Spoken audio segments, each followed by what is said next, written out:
welcome to my channel. If you're new here, make sure you hit subscribe and ring the bell so that you get notified when I make a new video.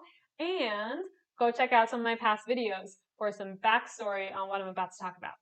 So quick health update. Good news, I'm mechanically normal, so my instructions are to proceed with caution. So I'm back to the familiar place in life that I'm sure you understand if you have a chronic illness of trying to just live without thinking about it every second. So if you found this video, my guess is that you're probably considering having a J-pouch surgery, or maybe you've had one already, maybe you're brand new to it, or maybe you know someone who has gone through this and you're just a little curious about what it's like. So a question I get a fair amount is, what is life like with a J-pouch? And a few people have reached out to me with this question who are in the middle of their surgeries and currently have an ostomy bag. And I remember that being a really tough place to be in. The anticipation of the reversal and will it be successful? Will you have to go back to the ostomy? Do you want to go back to the ostomy? Just all of the questions that come up for that. So I had a 3-step colectomy. So my first surgery, they removed my colon and added the ostomy. The second surgery, they created the J-pouch and I still had the ostomy. And then the third surgery was the reversal. Actually, my first surgery was 11/11/2014. So 6 years ago from tomorrow. And then the rest were all 3 months apart. So I've held a lot of anger in the past, and it still comes in waves, about me having a J-pouch. I don't regret anything that has happened. But something I think back to somewhat often is the doctors telling me that without a colon, you can't have colitis. You're going to be healthy, you'll be normal. I felt like they weren't totally honest with me of what life was going to be like after the surgeries. I was also in a daze at that point, so maybe they did tell me honestly, but I was in such like a one-track, like I need this dying organ to be out of my body. So I didn't care, didn't hear, didn't listen, whatever it was. But in my head, I thought, no colon, no colitis. Simple as that. I'd hate colitis. I never want to deal with this again. So take out my colon and I'll never have to deal with it again. And that's not how it works. Something that I found out shortly after was that pouchitis exists, which is colitis in your J-pouch, the inflammation of your J-pouch.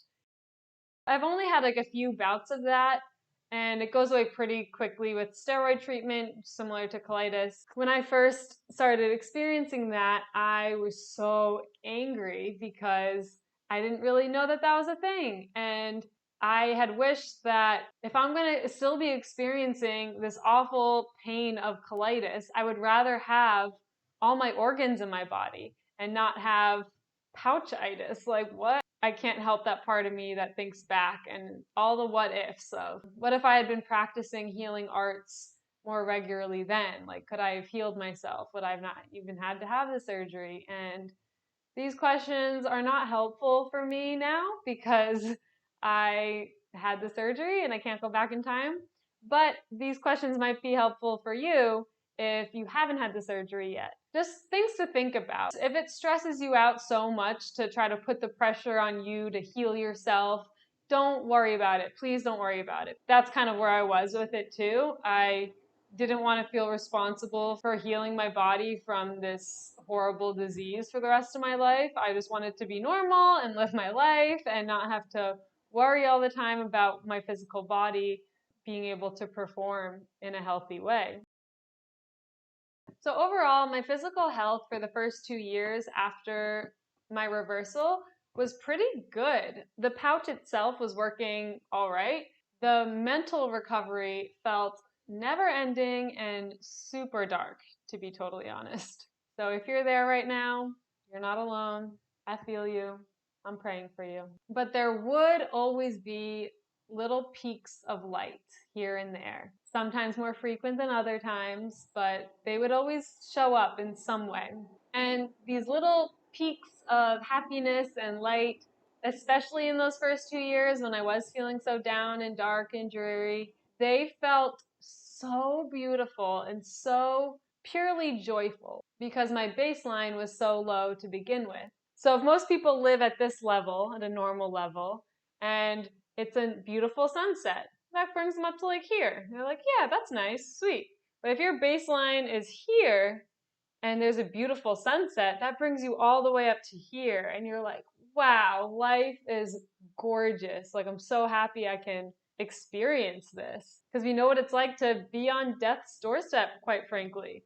These experiences give us the ability to truly feel joy, which I didn't think was possible. I didn't think I'd ever just be happy for the sun coming up. And this is why I feel that it is the truth that this illness is our greatest teacher. The quicker we can accept that, then the closer we'll be to experiencing life as we should and not being so depressed about what has happened to us in the past. A great quote that can be helpful is, if you're depressed, you're living in the past, and if you're anxious, you're living in the future.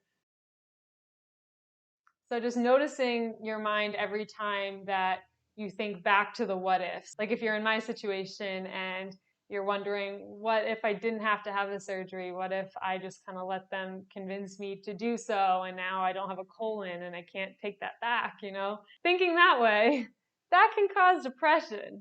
Let me tell you, that is a one-way ticket to a depression hole. And then on the flip side, if you're also like me and wondering when the next ball will drop, when the next surprise surgery is going to come out of nowhere, you won't get anything done in your life.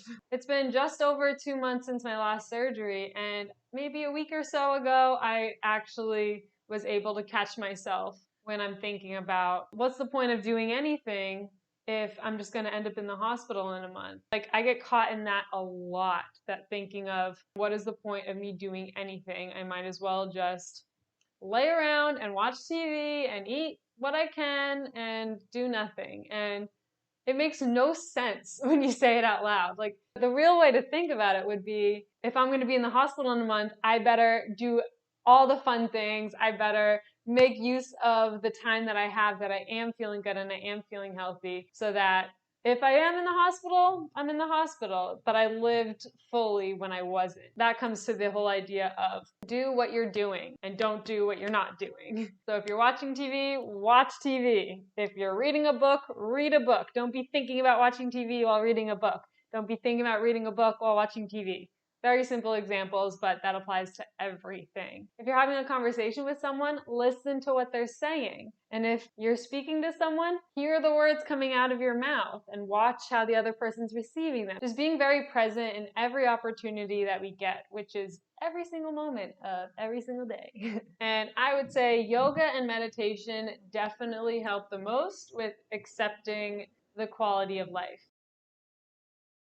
I go through a lot of waves of denying that there is anything different about me. I really try to convince myself that I'm completely normal. There's nothing wrong with me physically. Everything's good. And I just kind of put on blinders to all of the traumas that I've experienced involving my health. And then I go through waves of anger and depression when I inevitably realize that no, I am different, and these things have happened to me in my health, and it seems like everything that I just put blinders onto is just shoved in my face all at once. So my work now has been to accept that these things have happened to me and not push them away, not forget about them, but truly accept them as being part of me. Truly feeling like I know that everything has happened as it should, which is a really tough truth to swallow when you feel like things have been done unfairly to you. This goes for so many different things. This goes for the way society treats us, if you're a victim of racism or classism, or even just being excluded from a group of friends, whatever it is. Learning to see the blessings that exist in those horrible scenarios, because they are there, but it takes some reflection to see those. And I don't think it's necessarily a good thing to see the blessings right away. Spiritual bypassing, that's not really a positive thing. Trying to skip right to, oh, but it's all blessings, it's all love and light, everything's good. Be careful of that way of thinking too. I was definitely there for some time, and I wasn't allowing myself to truly feel how shitty I felt, which then prolonged feeling shitty. So like if you have a meter of painful feelings that's this big, and your only option is to empty this meter of pain by releasing it somehow, by crying, by art, by whatever it is, you have to release that pain. And I think one of the best ways to do it is to just get it over with and spend a week or spend a month or a few months crying, getting it out of you, and then you can kind of move on. And it'll still carry pain to feel that, but it won't be something that's slowly holding you back throughout life. I think those first 2 years after my surgery, I was having periods where I would get the pain down to here, and then I'd ignore it. And then I'd be like, oh, I'm fine. But then inevitably something would happen and I'd be like, oh my God, look at all this pain I have. And then I'd get it down a little bit more by letting it out. You know, it all has to come out at some point. So accepting that and choosing how you're going to release these emotions, when you're going to release them. Writing is super helpful, like incredibly helpful. I have a stack of 1 million journals from that time when I was feeling so down, and doodling, because these feelings can be so heavy and there's oftentimes little words that can do it justice. But we always have art. We always have a way to let it out, even if it's just punching a pillow or screaming into a pillow or banging on the floor. One time I really hurt my wrist because I was just pounding the floor so hard and I got like a swollen wrist. So don't suggest that, but maybe do that to a pillow. Like anything to just like, rah, like just get it out. Get it out. Don't keep it inside you. It's poison. So the work is reminding yourself of all of these blessings, even when you don't feel it. That is the key. Getting used to saying the right things and training myself to make it second nature to be positive and optimistic. I think there are people that can tend to naturally lean a little bit more toward optimist and a little bit more toward pessimist. But I think that true optimists and true pessimists, like you have to do work to like actually see the negative in everything, whether you know you're doing it or not. And you have to do work to actually see the positive in everything. And I think a lot of people are just like, oh, well, I'm just not an optimistic person. It's like, nobody really is, like naturally. You have to want to be optimistic. And it's really, really hard. And understanding that it's really hard and being easy on yourself about that. Train yourself to see the glass half full. Because what's the other option? Just be miserable for all of life? Ultimately, I think that that's more work to move through life in an unhappy state of mind.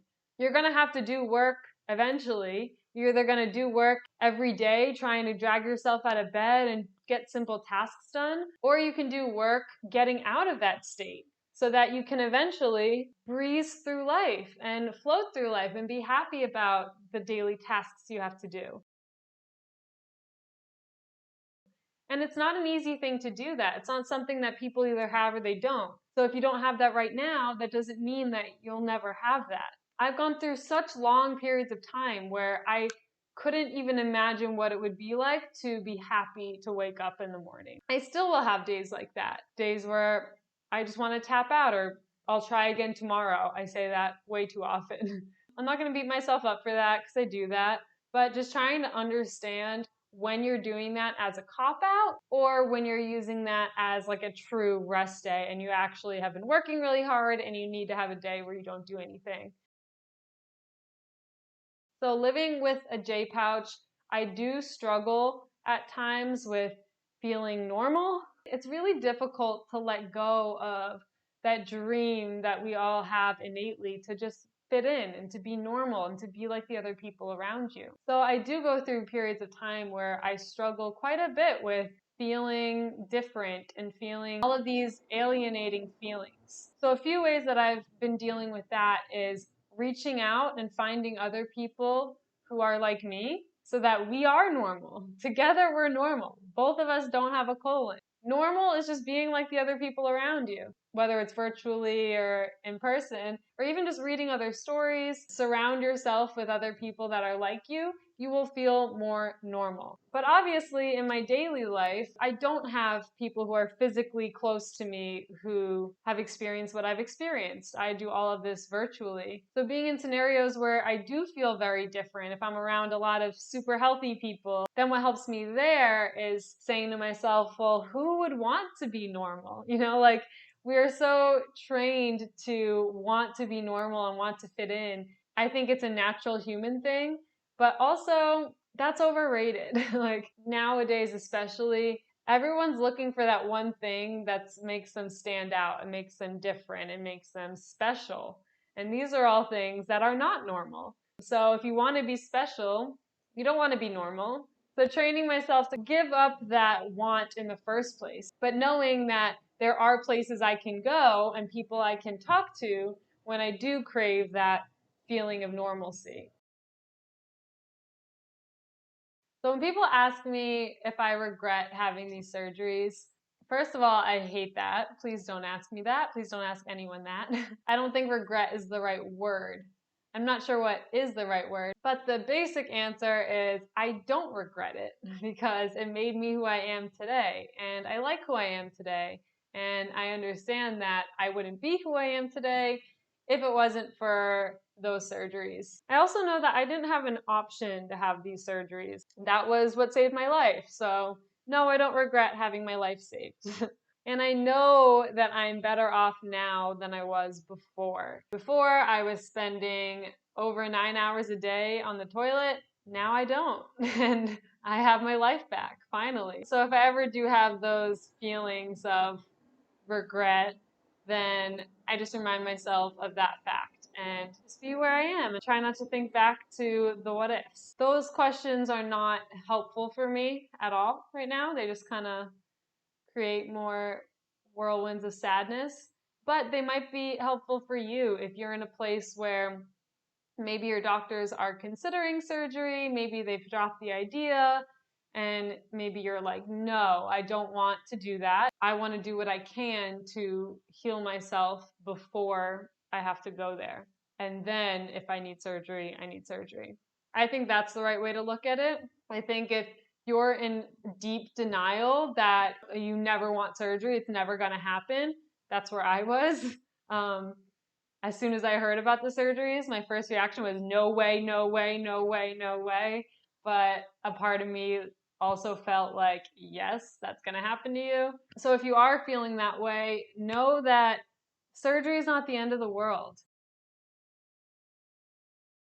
If you really want to be like a healthy person, you're really into natural healing, medicines, and arts, then you can still be that way even if you have the surgery. We live in such a crazy time where all of us are genetically modified from the beginning. Like we all have a little bit of plastic in us. We all are having GMOs basically every day. Even if you try not to, it's hard to really know if you are or not. There's a lot of people I see and I hear, and I used to be one of them, rejecting modern medicine and trying to go back to basics, going back to natural and Eastern medicine. And it's great, but we need both.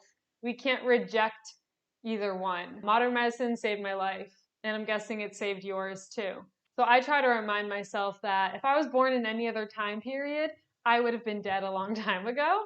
So I have to be really grateful that I was born during this time period where I can actually live my life, enjoy all of the little things that life has to offer. Because I don't think there would be any other time period where that would be possible. And timing is everything. Timing is everything. There's a reason I got sick when I did. There's a reason I had surgery when I did. There's a reason you got sick when you did. There's a reason you had surgery when you did. And we might never know those reasons. But this is where faith plays such a big role for me personally. And I'm not even talking about a religion or anything, but just faith that what happens to you is supposed to happen to you. And I feel like I say this all the time, but I'm not going to stop saying it. Whatever happens is supposed to happen, and our work is to accept the reality that we're given and not try to push away the truths that are presenting themselves to us, but see the truths for what they are, accept them, and act accordingly. So if you're in a place right now where all your doctors and people around you are suggesting that you need this surgery, but you don't feel like you should, go to all of the people, all the different types of doctors you can go to give just a second opinion. And don't listen to other people that every single thing they're saying is truth, because there will be a little bit of truth sprinkled throughout what everyone has to say, and there will be a little bit of lies sprinkled throughout what everyone has to say. And they're not intentional lies. Our doctor's job is to communicate what they see. And relate that to patients they've had in the past. So maybe in the past, they've seen people in your condition and are like, the only answer now is surgery. And they might be right. But if you don't feel comfortable with that, and if you don't feel like you're at the end of your rope, do what you need to do to feel comfortable with that decision, or do what you need to do to not have to make that decision either right now or ever. When I was feeling healthy, I was always against surgery. I never wanted to have it. I always wanted to believe that I could heal myself and that I could do it without any help from modern medicine. It wasn't until I got so incredibly sick that I couldn't eat anything for over a month. And like I said, I was 100 pounds at 5'11", and I couldn't do anything. And then I wanted surgery. I wanted to just be normal again. And I was just craving the feeling of having control over my body again. Because it had been so long since I had felt like I had any sort of say in the way my body performed. Everyone around me was telling me surgery was the way. So I listened. I was at one of the best hospitals in the world, and I felt really confident in my surgeon, felt really confident in all my doctors around me. So it was the best decision for me. But if you have hesitations, if you don't feel like you're in good hands, then find people who make you feel safe. And that might take a really long time, and maybe you don't have the luxury to do that. Maybe the nearest hospital is hours away from you, and you only have those people to pick from. But these days, there are ways you can do things virtually. So I just really want to make sure that if you are going into surgery, that you are ready for it, that other people are supporting you in that decision. Because it's a big decision. And for me personally, I don't think I understood how big of a decision I was making. Granted, as I said, I didn't really have a choice, but if I did, I can't say that I would choose to have the surgery. One of my favorite quotes I've heard recently is, "Turn your shit into fertilizer." What a good quote, especially for us poopy people. These videos are my fertilizer.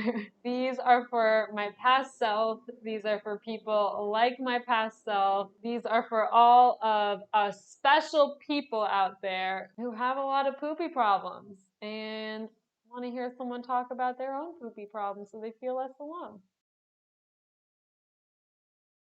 So, life with a J pouch. I basically poop as much as the average person pees, probably 6 to 7 times a day, depending on my diet, of course. And the ostomy bag really prepared me for this part of the puzzle. However I swallow something is how it passes through me and comes out of me. So when you have the ostomy bag, I got really connected to my digestion then, because I would eat something and however long later it would pop out in the bag, and I could feel like what was fully digested and what wasn't. And I remember I had eaten something that had corn in it, and I wasn't even aware that it had corn in it. I felt like full kernels of corn in my bag. So I was like, okay, well, that did absolutely nothing for me. The corn just went in and went out. Like, zero nutrients were absorbed. It wasn't broken down at all. You really get to understand what things your body's accepting and what things your body's just getting rid of right away. So I think of that as just like waste. Yeah, it tastes good coming down, but like, is it going to do anything good for me? And is it going to cause me more problems than it's worth? Corn and popcorn, unfortunately, so bad for me, at least. And I know it is bad for a lot of people with stomach problems. So I don't say that lightly, because I was the person who would come home every single day from school and have a big bowl of popcorn. It took me a lot of times getting sick from popcorn in order to accept that. I have fully accepted it at this point. So for me, I have to avoid leafy greens and raw fruits and vegetables for the most part. Basically anything that when you chew it, there's still like big chunks that you're swallowing. Because if you think about your organs, that's how it moves through your whole body. I've had a lot of bowel obstructions, and I've been told that this is caused from the scar tissue in my intestines and something hitting the scar tissue and blocking up my path. I'm not positive this is what's actually happening, but this is how I see it in my head. If I swallow like a big piece of lettuce or something and it goes through and gets like caught on my scar tissue, and then it's just like a wall of lettuce blocking up my whole digestion. Again, I don't know if that's true, but that's how I see it in my head. So I stay away from those things. It's always best to have mush when I can, like have something that's already like soft and mushy, so that way I don't have to chew it as much, and when I do chew it, it just gets even more mushy. Soups are great, oatmeals, bananas, all the mushy things. My next video is going to be all about food and my diet. So I'll talk about what I eat when I'm in a flare-up versus what I eat when I'm in remission. So if you have any specific questions in the realm of food, drop a comment and I'll be sure to address it. So now I'll talk about products. None of these are sponsored in case you're watching this in the future when I have like 1 million subscribers. At the moment, I have under 200, but these are genuinely products that I believe have saved my life and my butthole, and I think will help you too. Number 1, get a bidet. Get a bidet. You save so much time and so much gross wiping, and I'll put links to the bidet that I got at my home in Massachusetts. Unfortunately, in the apartment that I'm in currently in New York, it's a commercial toilet, so there's no hose to hook up the bidet to. So if you are unfortunate enough to have a commercial toilet in your home like I do, a portable bidet. Here she is. So it has like this little thingy thing. It's like a makeup tutorial, but like with poopy stuff. So this thing is great. It's not as good as a regular bidet, obviously, but it does the job. Oh, that's a heart. This stuff saves lives. Calmoseptine, calmoseptine, calmoseptine. Get this stuff. It protects, soothes, and promotes healing. Can confirm it does that. The active ingredients are menthol and zinc oxide. It feels like your butthole just ate a Mento. Watch the underwear that you wear when you put this on. Wear like old underwear because it will leave a stain. Next, we have butt paste. Look at this. It's actually called butt paste. Good shit here. This, again, same thing. Watch the underwear you use because it will leave a stain. It has a flip top, which is super nice and convenient. And, oh my god, the smell just brought back a lot of memories. I haven't used this in a while. But it's not the mintiness of the calmoseptine. So these two things and the bidet saved me something that I feel like I wasn't warned properly about for the reversal was the insane diaper rash that you get after the reversal. Because when you don't use your asshole for 6 months and then you start using it again, you're basically a newborn baby pooping for the first time. It's so painful. It's probably like 6 months to maybe a year of like bad diaper rash, like all the time. So I just had these with me at all times, mostly this. It eventually goes away. Watch spicy foods. Watch if you like eat nuts or something that is really chunky that's going to be passing through your butt because that's not going to feel good too. And just eat really intuitively. As I said, in the next video, I'm going to talk way more about food and diet, and I think it'll be helpful. Also, squatty potty. I'm sure you've heard of that. It was on Shark Tank. It's this big thing. It's like a little step stool that you like slide under the toilet. But it's expensive and it gets really gross. Like I've seen it at some people's houses and it's like nasty. Poor man's squatty potty. Get a yoga block. Any yoga block, even a book. I mean, yoga blocks are probably the best. They're cheap. I leave this next to the toilet and I put it up on this height and I just put my feet on here when I'm pooping. And it helps so much. There's a lot of research about how our bodies are made to poop while squatting and being more hunched over than a traditional toilet will sit us up. On those days when you're having a really tough time on the toilet, try elevating your feet, even if it's on anything that you have in your house. Just find that right height so your knees can be up higher and you can be in that squatting position. It helps so much. It's been years now since I haven't had a yoga block next to my toilet. If you only have one yoga block and you plan on also using it for yoga, I would suggest like either saran wrapping it when it's by the toilet or cleaning it off regularly. I spray mine down somewhat regularly, probably not as much as I should, but it stays in the bathroom anyway, so whatever. Miralax. Miralax is a savior for me. Along with Colitis, I kind of flip back and forth between Miralax and Colitis. That is just for me because my main issue with my IBD is constipation. And I know a lot of people are the opposite, diarrhea. I am so lucky and happen to have both. I'm constipated until I have diarrhea. So if you're like that, Miralax really, really helps with my regulation. I feel like I go to the bathroom the amount that I should when I have Miralax, and if I don't, I feel like there are times when I should be going to the bathroom, but I can't, or it's too hard and I'm straining too much.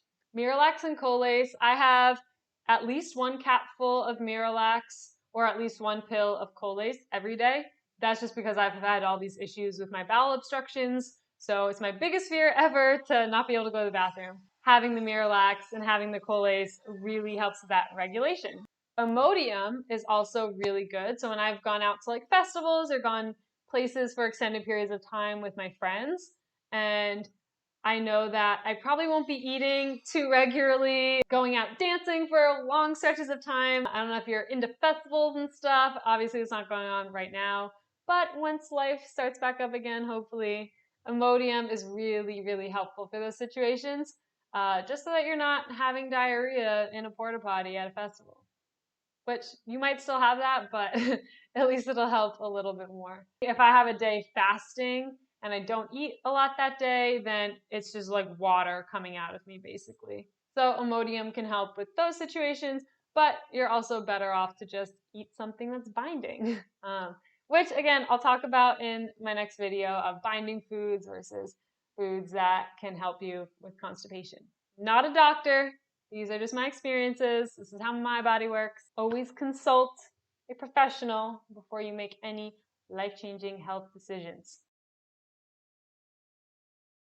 Now on to supplements. Forvia. This stuff is great. They taste really good. They taste like vitamin C chewables. They're like a citrusy, like chalky chewable. I love that stuff. I once ate an entire thing of Tums in one day.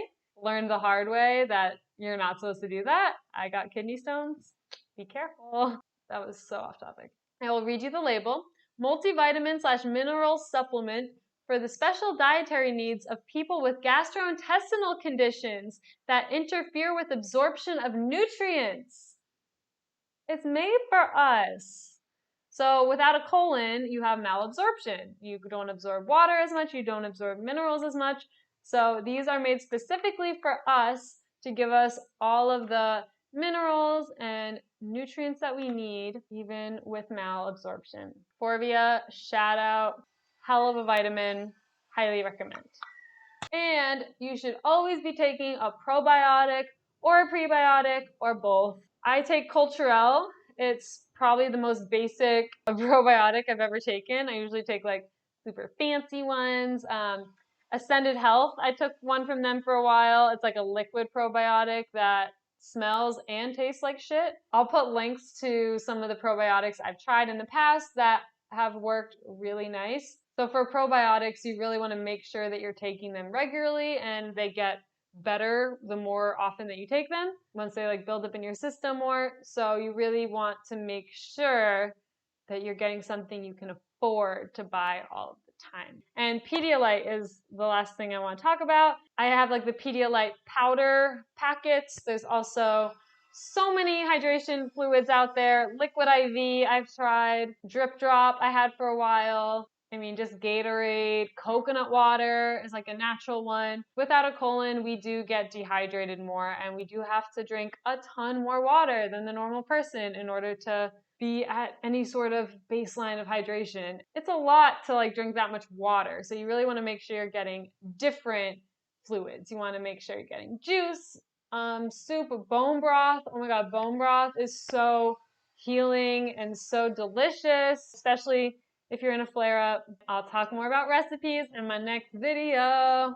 And yeah, ginger, making ginger tea, like getting a fresh thing of ginger, peeling it, cutting it up, putting it in some water, boiling that. Just got really good ideas for the next video. And I'll put some like cooking videos out there too. If you're interested, let me know.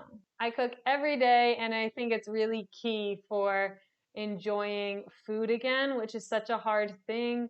Once we have this complicated relationship with food and with our stomach and digestion, I think cooking is the thing I found that heals my relationship with food and with my body the most, and eating mindfully and all of that stuff.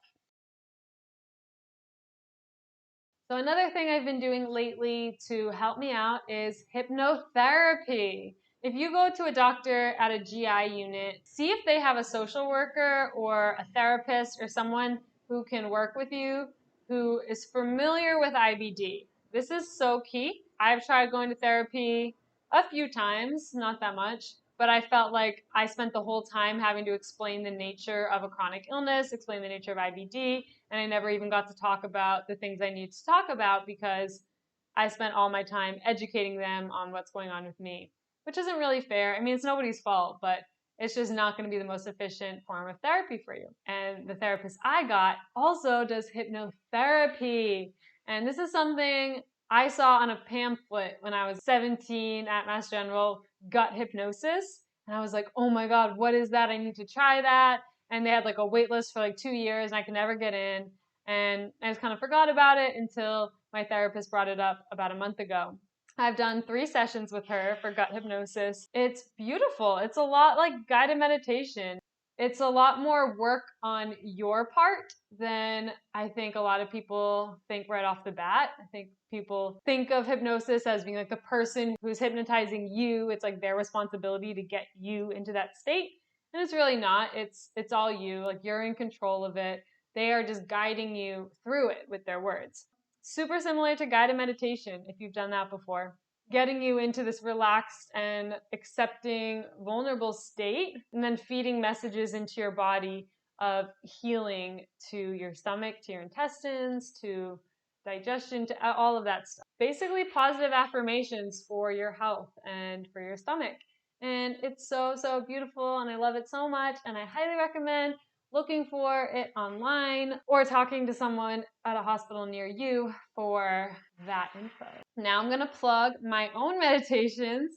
So I wouldn't call my meditations hypnosis, but looking back at them now, I'm like, wow, I was kind of doing gut hypnosis on myself before I even had it done before. On YouTube and on Insight Timer, I have some guided meditations that are intended for someone with IBD and someone with digestion problems. I basically do that. I get you into this relaxed state and promote positive visualization for the food moving through your digestive system and practicing sitting with the pain, because a lot of times when we have severe pain, especially in our stomach, we want to kind of distract and numb and not feel it.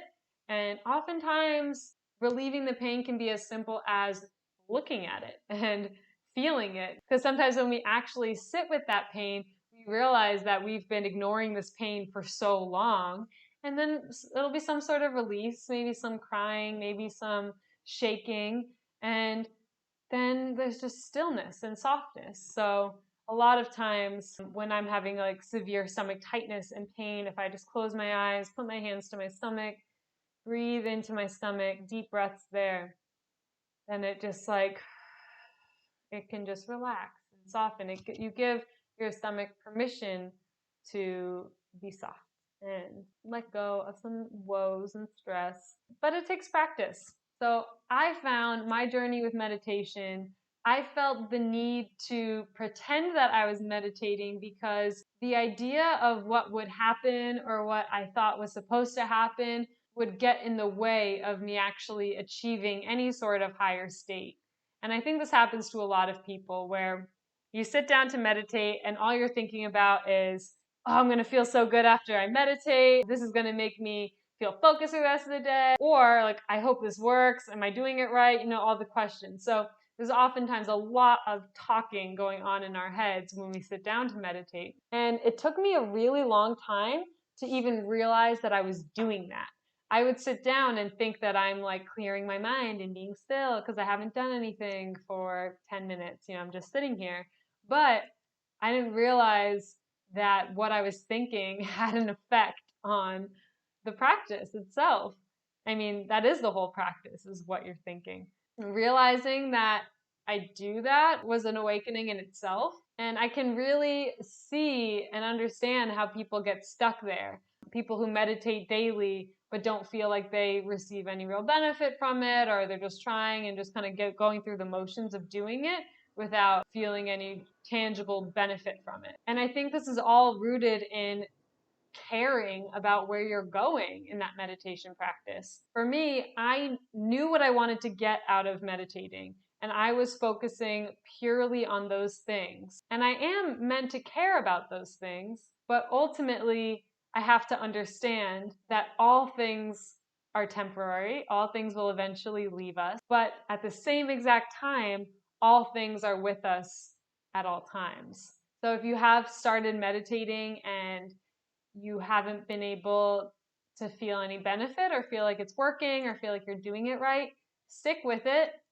Do at least 5 minutes a day. I think it's better to do a little bit every single day than do an hour once a week, same as in yoga. Stick with it and get curious. Even if you feel like you're pretending, if you pretend to meditate persistently, you'll eventually get bored of pretending, and then eventually something great will happen and you will get to some breakthrough of acceptance of your circumstances. It's a lot of work to sit there and pretend that you're meditating. It's a lot easier to sit there and actually meditate, but I think it takes doing it enough times for you to truly see that and feel that for yourself. Okay, so I think I covered everything I wanted to for this first part of Life with a J Pouch. But if there's any big questions that come up after watching this that you're curious about as far as living with a J Pouch, let me know and I'll be sure to make a part 2 to this video. I hope this was helpful to you in some way. I hope you got some clarity of whether you want to have this surgery or some acceptance if you have had this surgery. Let me know what you thought in the comments below. Make sure to like, comment, subscribe, and